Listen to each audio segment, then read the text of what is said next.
పెరిగినందుకు కనుకోవాలా ఏమిటి?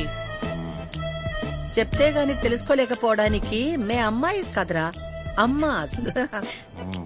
వరి ఒక నాన్న, తనే రేపు ఎల్లుండో వచ్చేసి అదో తనే అనుకుంటా. ఆద్య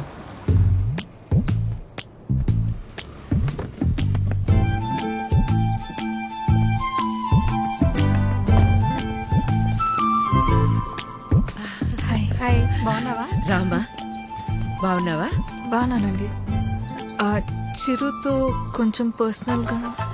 చిరుకి పర్సనల్ అంటే ఏముంటదు? ఏం తాయడు మా దగ్గర. ఏంటమ్మా వాడు వెళ్ళిపోయి అరగంట అయింది. అలా వెళ్ళిపోయాడు?